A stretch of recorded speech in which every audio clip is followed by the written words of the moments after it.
السلام علیکم، سٹوری پلے بک میں خوش آمدید۔ جو ہی نثار بھائی نے میٹرک پاس کیا، ماموں نے شہر میں بلوا کر الیکٹریشین کا ڈپلومہ کروا دیا۔ مقصد یہ تھا کہ وہ جلد از جلد اپنے پاؤں پر کھڑا ہو جائے اور ان کی ذمہ داری ختم ہو۔ والد صاحب کی وفات کے بعد ماموں ہی ہمارے کنبے کا واحد سہارا تھے، جس قدر بند پڑتا مالی مدد کرتے۔ اسی طرح ہمارے گھر کا چولہا جل رہا تھا۔ نثار بھائی آگے تعلیم جاری رکھنا چاہتے تھے، لیکن مالی حالات نے اجازت نہ دی اور وہ ڈپلومہ کرنے کے فوراً بعد کام پر لگ گئے۔ جہاں ضرورت ہوتی وہاں کام کرتے اور جو اجرت ملتی بہت خوشی سے قبول کر لیتے۔ شروع کے دن تھے، رفتہ رفتہ اپنے ہنر میں طاق ہو گیا اور اچھا کمانے لگے۔ ایک روز خالہ آئی، امی سے کہا کہ ارشد بے روزگار ہے، کوئی کام نہیں مل رہا، نثار سے کہو کہ اسے بھی بجلی کا کام سکھا دے، اپنے ساتھ معاون کے طور پر رکھ لیں تو یہ بھی کچھ نہ کچھ کمانے لگے گا۔ مالی پریشانی بڑھ گئی ہے۔ ارشد خالہ کا اکلوتا بیٹا تھا، صرف 8ویں جماعت تک پڑھ پایا تھا، اسی سبب نوکری نہیں ملتی تھی۔ والدہ نے نثار بھائی سے تذکرہ کیا، وہ بولے ہاں اسے کہنا صبح 8 بجے بیٹے کو بھیج دیں، میں ساتھ لے جاؤں گا۔ ان دنوں بھائی ایک ٹھیکیدار کے پاس کام کر رہے تھے، جہاں بجلی کا کام ہوتا تھا وہاں انہیں بھیج دیا جاتا۔ ارشد باقاعدہ بھائی کے ہمراہ جانے لگا۔ رفتہ رفتہ اس نے بھی کچھ ہنر سیکھ لیا۔ کہتے ہیں 1 سے 2 بھلے۔ ارشد کے پاس موٹر سائیکل تھی، پہلے بھائی سائیکل پر شہر جاتا تھا، اب یہ دونوں موٹر بائیک پر جانے لگے۔ ایک دفعہ کا ذکر ہے کہ دونوں رات کے شہر سے واپس لوٹ رہے تھے کہ ایک واقعہ پیش آ گیا۔ شہر سے گاؤں آتے ہوئے ایک راستے میں ایک ندی پڑتی تھی جس پر پل بنا ہوا تھا۔ جب یہ دونوں پل کے نزدیک پہنچے تو انہیں گھوڑوں کے ٹاپوں کی آواز سنائی دی، جس سے اندازہ ہوا کہ آگے تانگا جا رہا ہے۔ موٹر بائیک کی تھوڑی سی لائٹ جب تانگے پر پڑی تو اس میں سوار لوگوں کو پتہ چلا کہ ان کے پیچھے کوئی سواری آ رہی ہے۔ جو ہی موٹر بائیک تانگے کے نزدیک ہوئی، وہاں سے نسوانی آواز آئی، بچاؤ مجھے بچاؤ۔ فوراً ہی ایک ہلکی چیخ کے بعد آواز بند ہو گئی، جیسے کسی نے پکارنے والے کا منہ بند کر دیا ہو۔ دونوں کو فوراً خطرے کا احساس ہو گیا۔ نثار بھائی نے ارشد سے کہا، لگتا ہے لڑکی کو اغوا کر کے لے جا رہے ہیں، یا پکارنے والے کی جان کو خطرہ ہے، کہیں وہ اس کو قتل کرنے کے ارادے سے تو لے کر نہیں جا رہے۔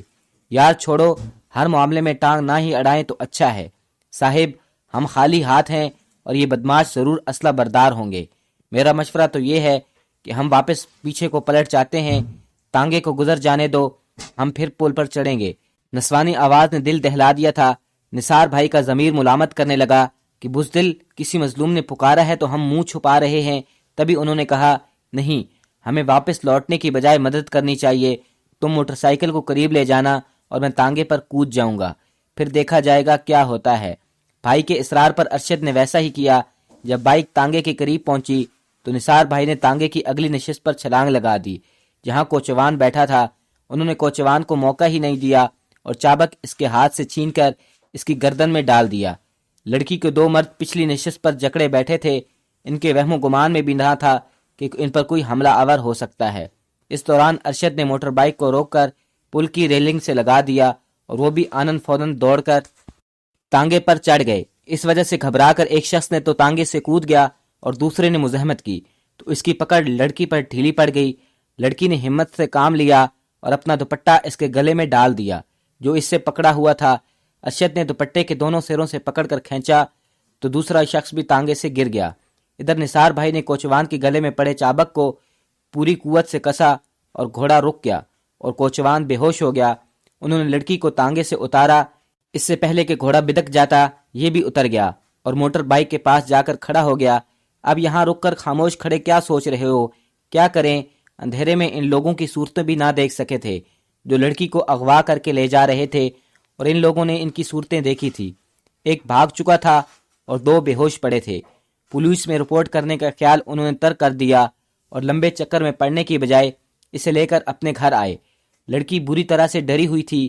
ہم نے اسے دلاسا دیا اور پوچھا کہاں کی ہو اور وہ کون لوگ تھے جو تمہیں لے کر جا رہے تھے۔ اس نے اپنا نام سلطانہ بتایا۔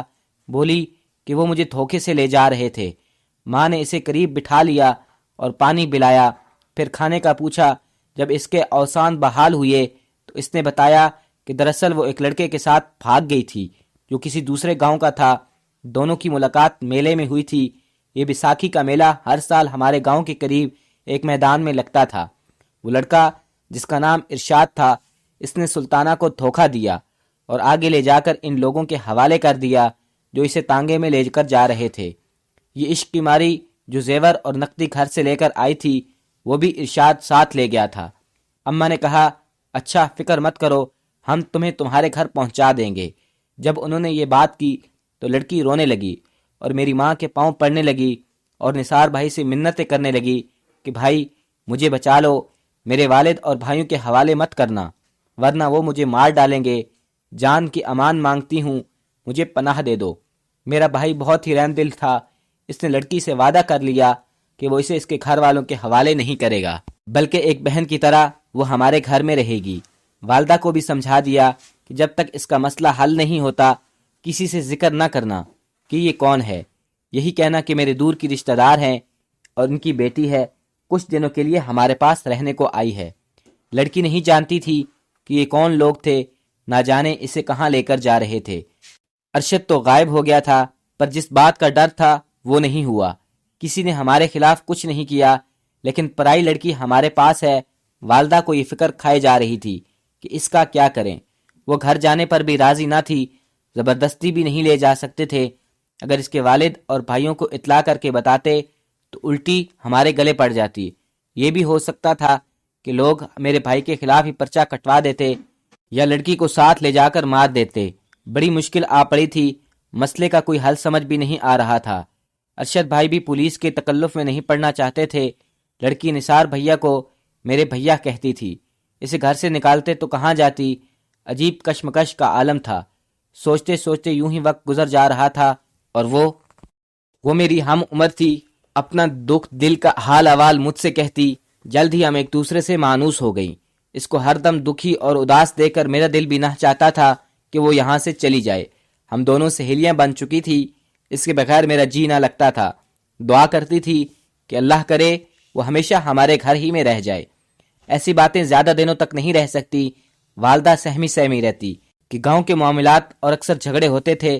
کسی دن سلطانہ کے سبب ہم پر کوئی مصیبت نہ ٹوٹ پڑے، کہیں میرا بیٹا اور بھائی جان حق کسی کیس میں نہ پھنس جائیں۔ مگر ہمارے معاملے میں عجیب ہوا۔ ایک روز ایک بوڑھی عورت بھکارن کے روپ میں ان کے گھر گھس آئی۔ والدہ نے تھوڑی سی گندم اس کی جھولی میں ڈال دی۔ اس کے بعد وہ اکثر آنے لگی۔ ہمیں لگتا تھا کہ وہ خانہ بدوشوں میں سے ہے اور ہم یہی سمجھتے تھے کہ کہیں آس پاس کے میدان میں انہوں نے جھونپڑیاں بنا کر رکھی ہوں گی۔ وہ روزانہ آ جاتی ہے۔ ایک روز میں نے دیکھا کہ سلطانہ اس سے بات کر رہی ہے۔ یوں کوئی اجنبی بات نہیں تھی، گھر کا کوئی فرد بھی کسی بھکاری کو خیرات دے دیا کرتا جو گھر کی دہلیز پار کر کے صحن تک آتی تھی۔ لیکن اجنبی بات اس وقت ہوئی جب ایک روز میں نہا کر غسل خانے سے باہر نکلی تو میں نے سلطانہ کو اس عورت کے ساتھ نہایت رازدارانہ باتیں کرتے دیکھا۔ دوری کی سبب میں یہ باتیں نہ سن سکی، مگر مجھے شک ہوا کہ یہ عورت اس کے لیے باہر سے کوئی پیغام لے کر آتی ہے جو وہ اس قدر انہماک سے باتیں سن رہی تھی۔ اس روز وہم جان کر میں نے ذہن کو جھٹک دیا، مگر اس کے بعد بھی 2-3 مرتبہ اسی طرح اس پکارن کو سلطانہ کے قریب دیکھ کر میرا ماتھا ٹھنک گیا۔ لاکھ پوچھا، سچ بتاؤ تو سلطانہ تم سے کیا کہتی ہے؟ وہ یہی کہتی کہ کچھ نہیں، ایسی ہی اپنی خانہ بدوش ہونے کے بارے میں بتاتی ہے کہ آج کل ہم میں کوچ کر جائیں گے۔ بڑھیا بھکارن نہ تھی، وہ واقعی سلطانہ کو پیغام پہنچاتی تھی۔ اللہ جانے کون یہ پیغام بڑھیا کے ذریعے بھجواتا تھا جو بھکارن کا روپ دھار کر ہمارے گھر آ جاتی تھی۔ معاملہ اس وقت پتہ چلا جب ایک دن سلطانہ غائب ہو گئی اور ہم سب دم بخود رہ گئے۔ سچ کہتے ہیں کہ پرائی لاج سنبھالنا مشکل کام ہوتا ہے۔ ہماری ماں کو گمان تھا کہ ارشاد نے کسی طرح اس کا کھوج لگا لیا تھا۔ سلطانہ ہمارے گھر میں وہی سندیسہ بھجواتا تھا۔ ایک روز وہ اسے دوبارہ سے لے جانے میں کامیاب ہو گیا اور ہمیں پتہ بھی نہیں چل رہا تھا۔ جس وقت سلطانہ گئی وہ ایسا وقت تھا جب میری شادی کی تاریخ رکھی جا چکی تھی اور میں دلہن بن کر سسرال سدھارنے والی تھی۔ میں پہلے بتا چکی ہوں کہ ہمارے گھر کے مالی حالات زیادہ سازگار نہ تھے، پھر بھی بھائی جو کما کر لاتا اسے پائی پائی جوڑ کر میرا جہیز تیار کیا تھا میری ماں نے، اور زیور مدت سے سنبھال کر رکھے ہوئے تھے کہ بیٹی کے ہاتھ پیلی کروں گی تو اسے یہ زیور چڑھاؤں گی۔